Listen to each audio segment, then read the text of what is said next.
Okay, well, it looks like we're ready to start. It is 2 o'clock, so we can get going. My name is Stacey Anderson, and I'm a senior advisor with Allie Sterling Philanthropy. Before we get started, I just wanted to reach out and thank the Ohio Arts Council for the opportunity to present today. We have a whole lot of material to cover, wonderful tips and inspiration as we get into our first quarter and plan for the rest of the year. So I'm going to go ahead and get started, and then if there are any questions or follow-up needs or anything like that, I invite you to use the question and answer section right in the webinar. Otherwise, you're welcome to email me directly as well. And my email is stacy@alliesterling.com. We'll get you some follow-up with the slides and everything afterwards, too. So with that, I will go ahead and get started. Thank you all again for being here today. This is going to be a really holistic, I should say, webinar where we cover not only how we see successful annual fundraising systems built for boards and staff and volunteers, but also within the community, too. So looking forward to digging into that. As I said before, I'm a senior advisor, with Allie Sterling Philanthropy. We are a consulting firm that works with nonprofits, both small to large, across the country. We have about 4 service lines that we like to stay in. We specialize in fundraising solutions. We do strategic planning, some executive search, and then certainly some board work too. So anything that we can help you with, we're always out looking to help work with and partner with organizations to create sustainable solutions so you can do even more good. So again, welcome. Welcome to this exciting webinar. We're looking forward to covering, like I said, a lot of information and providing you with the education and tools to create and sustain your development plans throughout all year, not just at the beginning and the end where we tend to see most focus. As I said, we're going to go and try and make this interactive. However, I know that sometimes with webinars, question and answer can be tough. So again, feel free to reach out and ask any questions after the webinar as well. So today we're going to cover the integrated fundraising model, and it sounds a lot tougher than it really is. But this is kind of the basis of how all annual funds can continue and remain sustainable. And once you see it, you'll realize just how achievable it really is. We're going to talk about fundraising starting at home and building that culture right within your organization, getting that leadership buy-in, staff buy-in, and building out from there. Talk about the annual fund system on a whole, and then some tips for success for your board annual giving, your staff annual giving, volunteer campaigns, and then community annual fund as well. Of course, question and answer is highly encouraged. Excuse me. Okay, so let's talk about that integrated fundraising model. This is just a fancy word to talk about a cyclical model for fundraising. Sorry about that. As we know, fundraising is not begging. So many people, when I tell them that I was a fundraiser in the past and now I coach fundraisers, they retract a little bit and think, how could you ask anybody for money? That's so scary. It's right up there with public speaking. Well, I do both. And so I've got to say that fundraising is not the scariest thing out there. And you all know that. It's not begging. It's not arm twisting. It's none of those things. Fundraising is a coordinated effort to allow for the maximum supporters to be invited to experience the joy of giving. What I mean by that is your organization is doing wonderful things, and there are so many people in the community that want to get behind that. Think about watching the news these days. It's really tough to find the good and the humanity out there. but you're providing that for everybody. So you are experiencing and you are extending an offer to the community for them to get their fix, for them to experience the joy of giving and get behind something good and create even more good within your community. And we like to see that systematic fundraising done with strategy and accountability and all of these wonderful words you see on this circle. The reason this is a circle is because with this model, all pieces play a role and they never stop. Once you start doing one, it leads right into the other, and that's how we get a really good accountable system that leads to strong results. So we're going to be referencing this throughout the webinar today, and I encourage you to kind of pull out each piece as we're going through and see how it can relate to your organization, see how you can plug in each element here. This model is also really, really powerful to create buy-in, not only from your leadership and your board, but from your staff as well and your community. It allows for adaptability. Obviously, things change, programs change, staff changes, budgets change. So does our strategy, and so does our fundraising model. This lends itself very well also to accountability. As we all know, we're at the beginning of the year. Holding each other accountable is key to ensure success. And no matter how disciplined of a fundraiser you are or how disciplined of a volunteer you are, it's always helpful to have somebody kind of watching your back and letting you know when you could push further or when you need to do something. Because we get busy, right? So basically, on a high level, this is the integrated fundraising model. I'm going to talk a little bit deeper about each of these sections as we go through, but overall, you can pull out each section to match the later content of this webinar. So we're going to start with building a culture. Culture is so important. We love to see a culture of philanthropy built throughout an organization. And essentially what I mean by that is that fundraising is a team sport. When organizations hire a development director or a chief fundraising individual or somebody to fill that role, you see a lot of times boards sit back and say, oh, well, I don't need to do anything. We've got a fundraiser. Somebody's in charge of this. I'm off the hook. That is so not the case. A culture of philanthropy is simply a culture where everybody is empowered to become a fundraiser.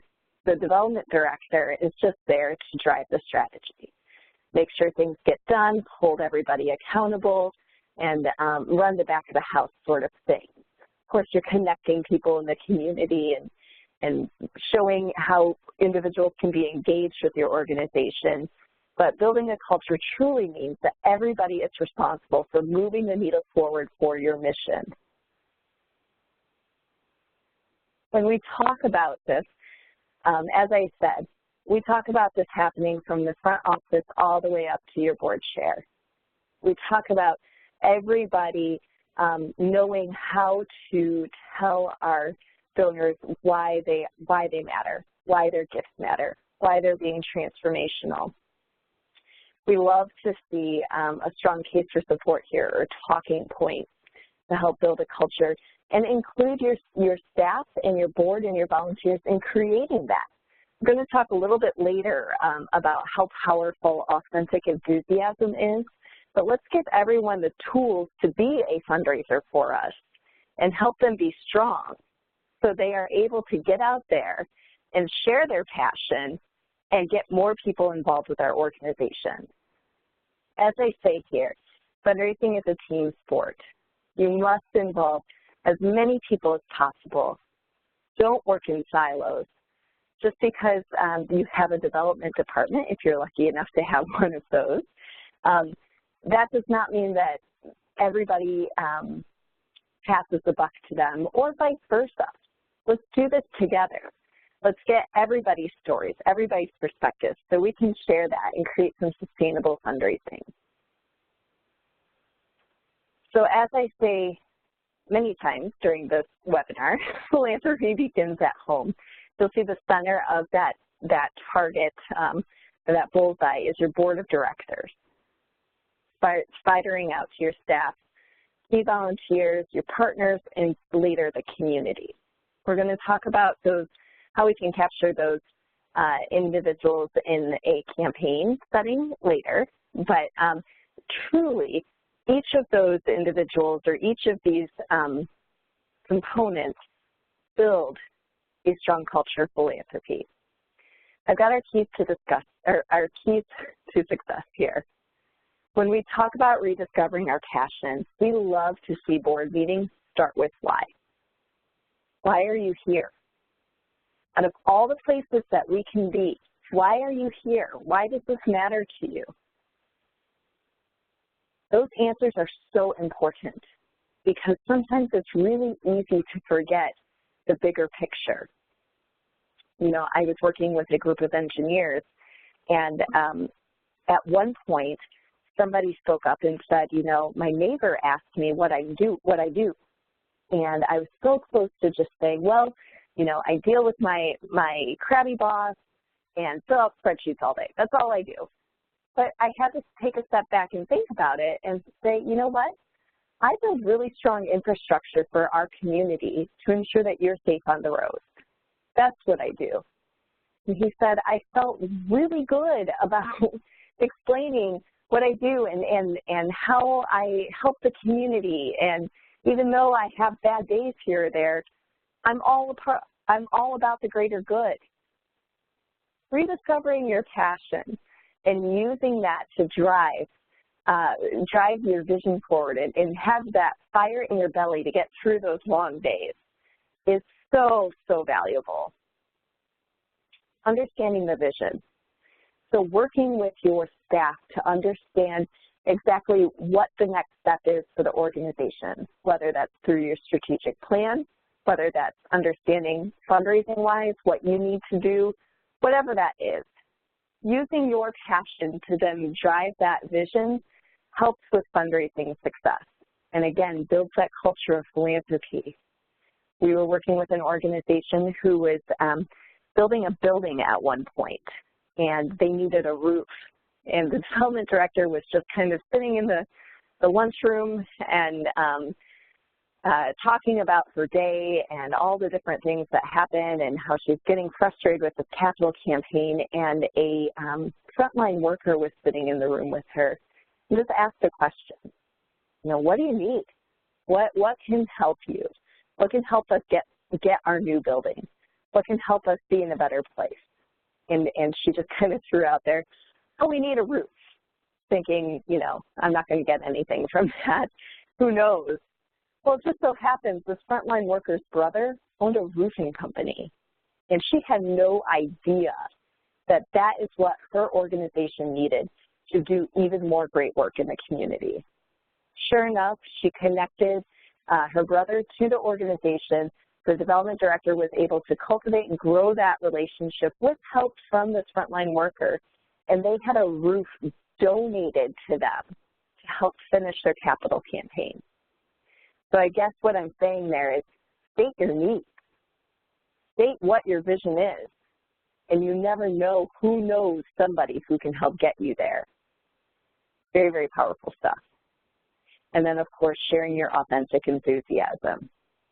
As we build this culture of philanthropy, and we start with leadership and start with staff and build it out, you'll notice that enthusiasm and excitement just catches on like wildfire. This culture grows. So sharing that is incredibly powerful. When you think about when you talk with your friends or when your board talks with their networks, or you really leverage those relationships, I should say, people get behind their friends because they see how excited they are. They've lent their credibility to your organization because they love you. They know you're doing great work, and they're excited about it. So share that. Encourage others to share that. Encourage your board, your staff, everybody to share why they are a part of your organization. Because you wouldn't believe who's listening and who wants to be a part of that, including your donors, including the community. So anyway, that's just a really high-level look at starting philanthropy at home, really growing it from the inside out and spidering it out. And it happens quicker than you think. So we love to share this graphic. It's the 5 I's, of course, because it wouldn't be a webinar without some acronyms, right? Or some clever synergy-esque slides. So when we talk about board members and how they can plug into the fundraising process, many people think, well, my board just doesn't fundraise. Well, they don't do that. Well, you know, they just don't want to be a part of it. Well, maybe you don't know that. Maybe we're projecting our reservations onto our board. The 5 I's are fantastic because these are really, I should say, not invasive ways that your board can bring their networks to the organization and help grow the mission. So when we talk about the 5 I's, we like to think that they're painless fundraising opportunities for your board. Starting with identification. Anyone on your board can identify somebody in the community who could help push your mission forward. Who do we need to talk to? Who do we need to make sure is on our list? Would you just lend some names to our database? You don't have to use your name. You don't have to talk to these people. You don't have to look at these people. But give me an idea of who I should be prospecting in the community. Lending information. Perhaps a board member mentioned that his boss should be on this list. His boss loves the art that your organization provides. So now he's not only indicated somebody in the community who would be a good fit for our organization, but he's lent some information about how we can best approach him. Interest, making sure that these individuals have interest in us. Or let's say that your board members are at a cocktail party and they mention that they sit on the board for your wonderful organization, and somebody gets interested and wants to know more. By them telling you about this person and getting you connected, you're able to grow the relationship from there. Or they are able to grow the relationship, and you can make sure that you are connecting it into your databases and into your overall strategy. Involvement, let's get these people involved. The more you get volunteers involved with your organization, or you've asked for their support, or you've asked for their buy-in, asked their opinions, the more they have buy-in, and the more they want to be a part of what you're doing, and the more they won't let it fail. I'll tell you that the adage of ask for money and get advice, and ask for advice and get money is very, very true. And involvement is a big part of that. Once you've done all of these I's, investment happens naturally. Typically, these individuals are now, they're informed about your organization. They clearly have an interest in what you're doing. They've been involved with committees or involved with a project or just asked their opinions. Typically, naturally, their next step is going to say, what can I do? How can I help? How can I further invest and move this mission forward? So truly showing them how to invest and what the best pathway is incredibly helpful. And if a board member is willing to do that, it's even stronger coming from them. We also add this little section about stewardship.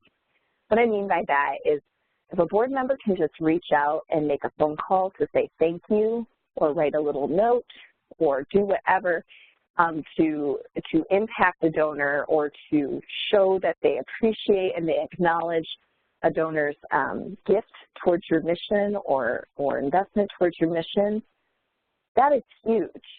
We see almost a 95% return rate for donors who have been touched by a board member in that way.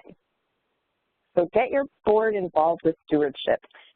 It is very easy, painless, and free to say thank you. Let's do it. All right, so moving forward, let's talk a little bit about the annual fund system.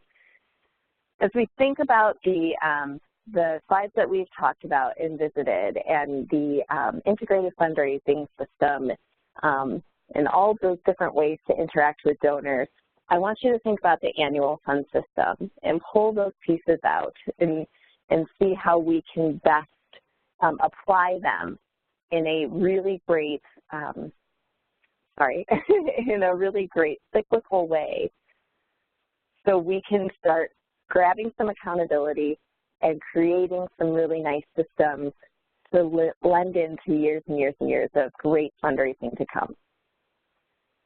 Some essential elements, of course, a board campaign. Staff and volunteer campaigns are great too. That lends into that culture of philanthropy.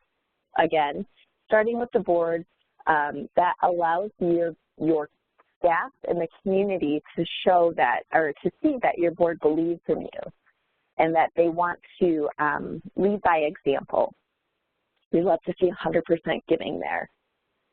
Staff and volunteer, again, going back to that culture of philanthropy, creates a really strong buy-in from your internal stakeholders. Direct mail fundraising is key, as well as social media, and then of course we love to see at least just one annual event to celebrate all that you've done in the community. So let's dig into these a little more. When we talk about the annual fund and we talk about the donor pyramid, again, fancy graphic, your annual fund makes up the foundation of a donor pyramid. Your annual gifts that you renew, your event participants, your prospects, those are all items of your annual fund. These are all what we like to call acquisition tools, ways to cast your net out, ways to get people involved with your mission from a very preliminary way, whether that's the direct mail piece, whether they have now come to an event and indicated that they're interested and learned a little bit more about you, whether they've just been identified as a prospect. Those are all ways to get you on our list, essentially. And then through the integrated fundraising model and support from the board and a strong culture of philanthropy, we can grow those donors into major donors, legacy donors, capital campaign donors, board members. The possibilities are really endless when we look at just how to steward those annual fund donors. All right, so the reason why we're here, right, tips for annual fund success. Again, starting with the leadership, annual board campaigns are incredibly crucial. We love to see these start at the beginning of the year, but they can truly start whenever, as long as you're consistent with this. Again, 100% giving is so key to other funders, to the community, to anyone, to show that your board believes in you 100%. They 100% back you in what you're doing, and they have invested in your organization. Few things to think about. Leadership is key.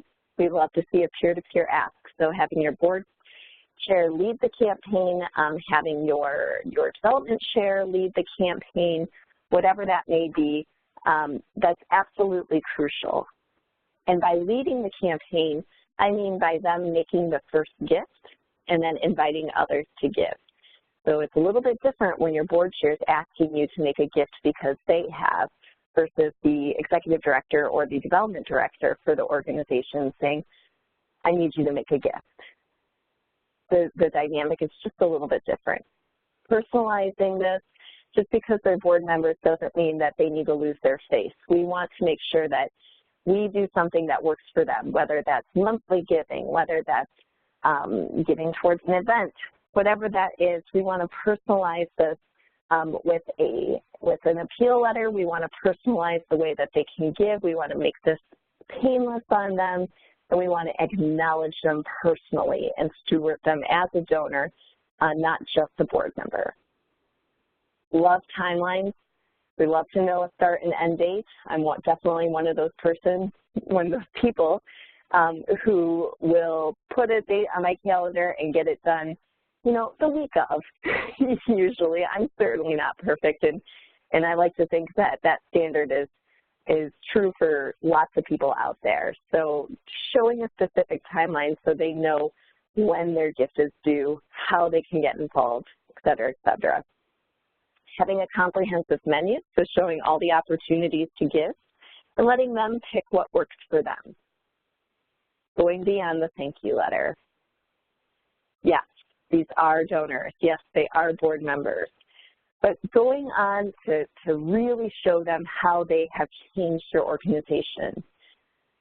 Doing we love to see shadowing opportunities here. We love to have program individuals come and say, you know, as a board, you have changed our organization by this, this, and this, showing tangible ways that they have truly changed your organization, and then allowing your organization to thank these board members for not only their gifts, but their gift of service as well is incredibly impactful. Once these board members are no longer board members, they become their most invested donors because they've been behind the scenes. They know the ins and outs. They know the skeletons in the closet. They know everything, and they love you. So let's make sure we thank them and continue to thank them appropriately. Communicating progress and actively following up. Letting your board know how close you are to that goal of 100% giving, or if there's a dollar amount, where you are there, letting them know how they can help with that, letting them know if they've given, if they'd like to give a little bit more, we could meet our stretch goal, whatever that may be, but communicating constantly so they know where we are. That's incredibly impactful for closing out these campaigns. Of course, celebrating success, whether that's champagne at a board meeting or cookies at a board meeting or having a special board meeting at a special place, whatever that may be, however it fits in your culture, celebrate. You need to celebrate all wins because this is a big deal and your board needs to know that this is a big deal. They've accomplished a lot for your organization. And then, of course, measuring outcomes. Making sure you know where you came in as a board and how you can better yourself for next year. All crucial parts of the annual board campaign. Now, I will say before I move forward, these parts, these increments, carry over to almost any campaign that you do. So I'll encourage you, as we go on to look at the staff campaign, the volunteer campaign, and community campaigns, to look for these elements and think about how they relate to your organization. So the little foreshadowing for you, the annual staff and volunteer campaign. We do typically get pushback on staff campaigns and volunteer campaigns because leadership says, well, how can I ask my staff to give? They give so much already. We don't pay them very much. What am I supposed to do? I'll tell you that your staff wants to give. Your staff wants to be involved with pushing the needle forward. And if you invite them, a lot of times staff feel incredibly honored. They feel like you really care. They feel like they can make a difference in their organization. They've just been waiting for the opportunity to truly make transformational change. So I really encourage you to bring your staff in on this discussion and create a campaign that works with them and works for your organization and allow them to be the drivers of this. So a few things to consider as you enter into your annual staff or volunteer campaign. Create and empower a committee. As I said before, let your staff be the leaders here. You know, just like we did with the board campaign, leadership is key. Let's find an individual who works for an organization that others look up to. Let's make sure our staff is represented with a committee in all facets, meaning gender, ethnicity, age, all of those ways to represent our organization. Let's let them create a timeline that works for them and let them create a job description as well. You know, what does it mean to be a part of this committee? Why should we be considered special? Let them do that. Of course, give them some guidelines and some basis to go off of, but the more you can empower the staff to get behind this campaign, the more successful it will be. We'd love to see a survey of staff and volunteers to create a strong campaign. Again, starting with why, developing that authentic enthusiasm, letting them understand, why it's important that they give. Why do they work there? Why do they care about your mission? Let them tell you why and create the strategy around that. What part of our mission resonates with you most? Understanding the everyday function that you just overlook because it's just something you do every day. That could be somebody's favorite part of their job. Let's elevate that and empower them. Do you feel recognized for your contributions? Are we truly supporting our staff? Do we feel like we're acknowledging them for their hard work or for going above and beyond? Can we change that? And then, of course, gauging whether or not they would financially give. Understanding the thought behind your staff and your volunteers and why they're there and how we can better serve them is half the battle. And a lot of times, if you just take the time to ask and allow them to tell you why they love your organization, they feel empowered, bought in, and ready to do anything to move that needle forward. Make giving easy. This goes for your board, your staff, the community, whomever. We don't want to put a barrier in front of anybody who wants to give to our organization. We love to see an easy pledge form, online giving. I got to say, I'm personally a fan of online giving. If I can just set it and forget it and do an automatic deduction, that's great. You'll never see an end to it because I don't even think about it after I've done it. Getting creative. I worked for an organization at one point, development director, where we had multiple Zumba instructors on staff that nobody knew they did this in their spare time. And they create tournaments where we'd all pay $1 or $2 and do Zumba in the afternoons. It was fantastic. It created a stronger morale within the organization. People who would not typically give to a staff campaign gave because they wanted to be a part of the Zumba tournament, and we were able to count that towards our overall goal. So doing something fun like that, like change collections, anything. Think about your organizations. My goodness, we're talking to the Ohio Arts Council here. There's got to be a lot of artistic people out there. What makes your organization tick, and have fun with it? Other ways to make giving easy, we've seen anything from payroll deductions to turning in time off. So instead of being paid out at the end of the year, however that works out, if you're not going to use your time, turn it back into the organization and let them use that towards your giving.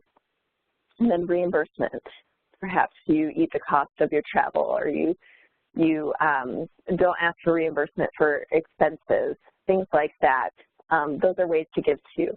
The key here is, if those items are selected to be used as a form of giving to your organization, acknowledging the donor, letting them know how much you appreciate it, just not letting them go unnoticed for their commitment.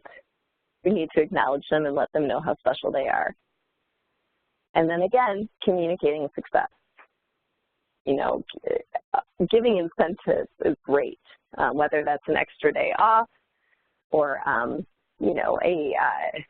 a special lunch or anything like that.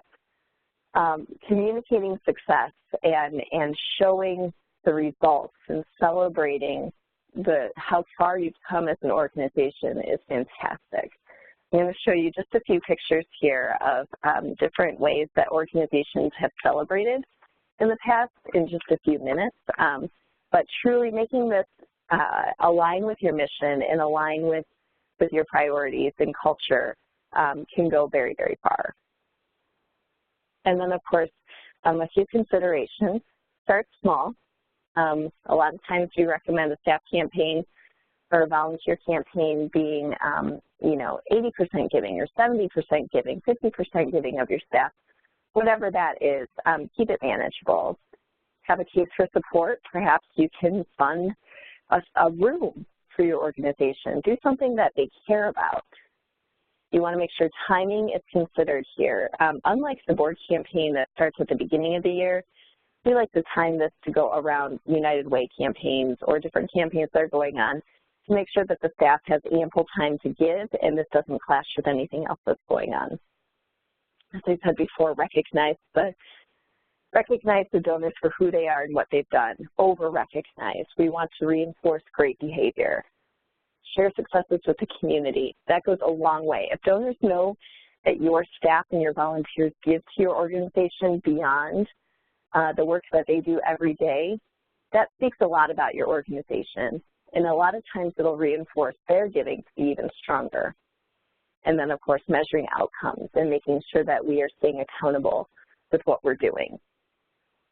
There's just some fun ways that different organizations have shown their staff and volunteer campaign celebrations.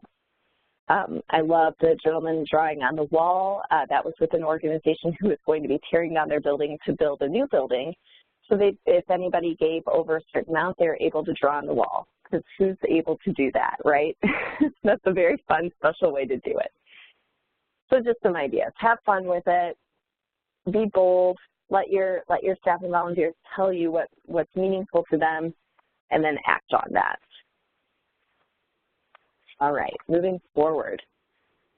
Community and annual fund campaign tips. So this is, again, going back to that integrated fundraising model.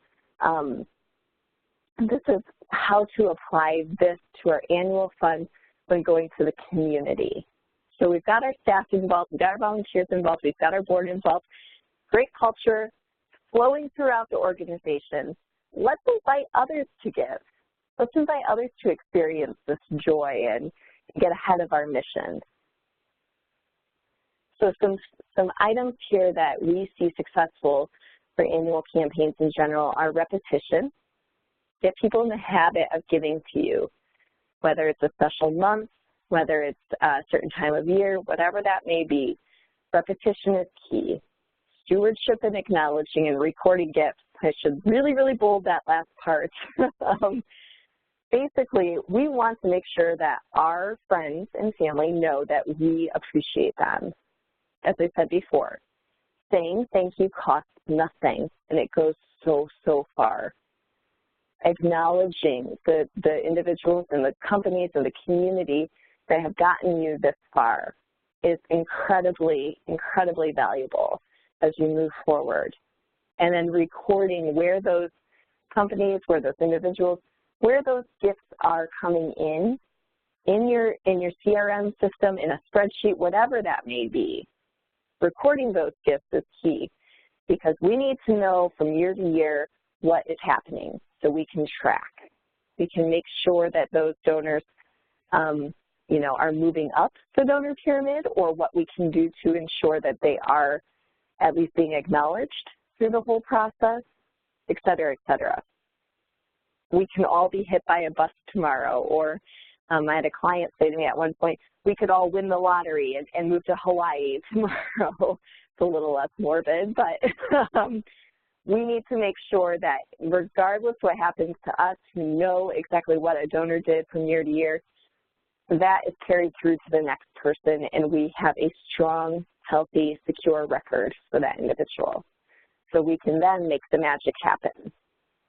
We can move those direct mail donors up the fundraising period. We can move pyramid. We can move the annual fund donors around. We can engage them. We can get them board opportunities. We can have something for them to do in order to get them to that next level, get them more committed.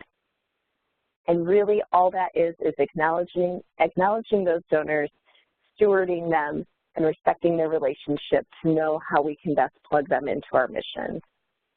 I'll tell you that we love to see 3 non-ask interactions with donors in between asks. So whether that's a thank you note, thank you card, phone call, tour, whatever that may be, we don't want to treat our donors like ATMs. All right, So as we get to the annual fund, we love to talk about direct mail fundraising. And I'm just going to kind of blow through these a little quickly because I want to make sure that we've got time for any interaction. Direct mail fundraising is it's the easiest way for people to get involved and the lowest cost way for people to get involved with your organization. This is when we do our end of year mailings. This is when we do our special month mailings, whatever that may be.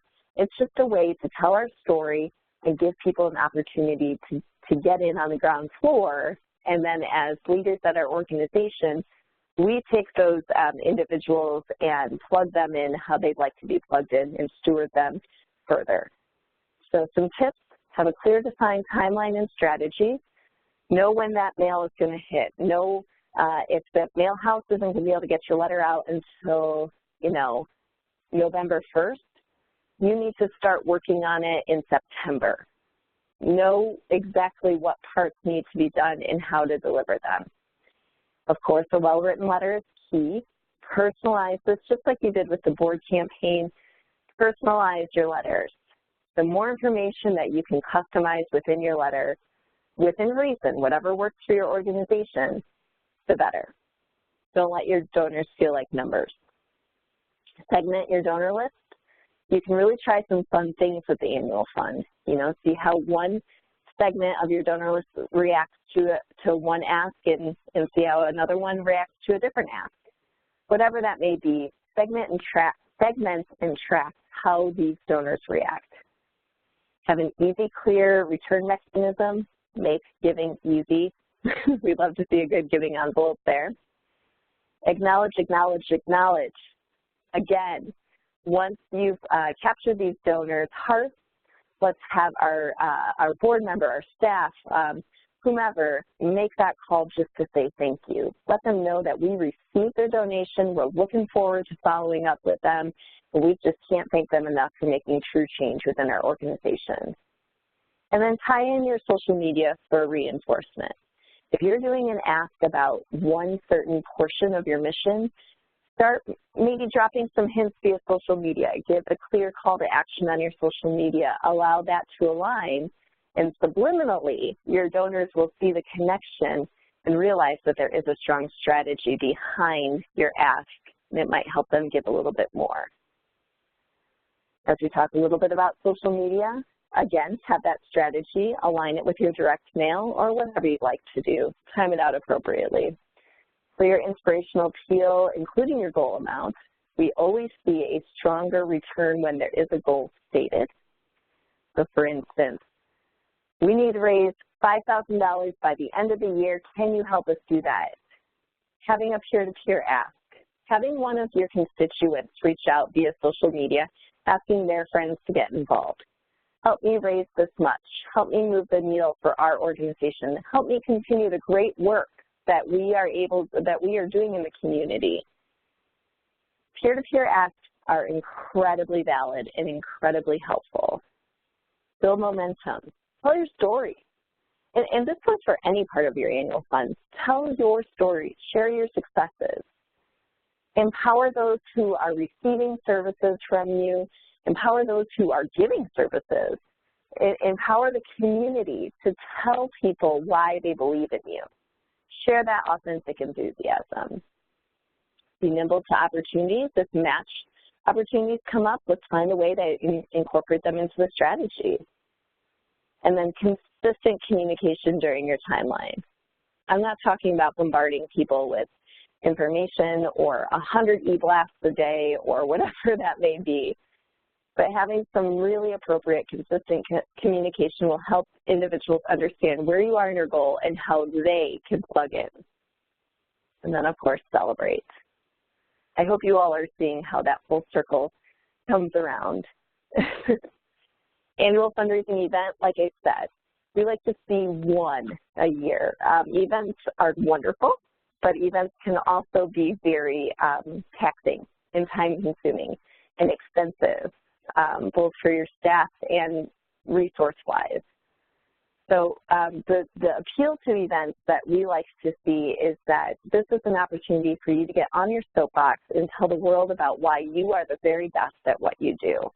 that this is why you need to care about our organization, and here's how you can get involved. And thank you so much to our donors. It allows you a great opportunity to recognize your board, and recognize those key donors and those change makers within your organization, and then allow people to come in and give. Again, just like with direct mail or anything, you've acquired a donor, and you can build a relationship so they become ongoing, reoccurring donors. So with that fundraising event, leadership and strategy are key. Having strong support around the event, having people bring their networks in, having people bring their ideas in, that's key. Let's make sure we have the right person involved. Make sure it's mission-focused.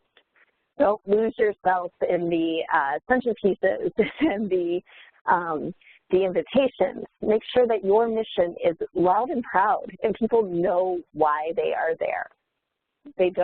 I can't tell you how many times I've gone to an event and not known who it's for. All I know is that, we have great meals and, sometimes an open bar. That doesn't hurt. But making sure that people understand, slap them in the face with your mission. They get why they're there, and there's a call to action. We want you to enjoy this evening. We want you to have fun, learn a little bit more about us, but here's how you can make transformational change for our cause. Do this, this, and this. Make it fun and memorable and unique. I know once November rolls around, usually everybody has gone to at least 100 events. How are you going to stand out appropriately? Don't go over the top and be too flashy, because you don't want to look like you've spent $1 million on this thing. So make sure that people remember your event. And a lot of times you can do that with bringing your mission forward. And then, of course, constant communication. Follow up with everyone who's there. Thank them for coming. Send "we missed you" emails if you know that individuals can't make it. Always give an opportunity to give within that, to do more good, to stay connected, sign up for a tour, some call to action in that follow-up as well. That really helps with those annual events. All right, moving forward. We're going to review a little bit here. Let's go back to that integrated fundraising model. So I hope you all saw the repetitiveness of these campaigns and the key parts that help really make your campaign shine and your organization shine are represented on this model. Obviously, having a clear strategy, knowing what the end game is. What are your goals? How are we going to get there? How can we share our vision? Having your leadership behind it and bought in, whether that's investing in your organization, investing in the campaign, whatever that is, knowing that they understand that this is important and they want to be a part of it in whatever capacity. Building that culture, making sure your staff and your volunteers understand why fundraising is important and how they can plug in, understanding your needs, stating your needs in your strategy, showing the roadmap, not working in a silo, and really, really making that shine. So having that strong culture of philanthropy from the board all the way out to the community.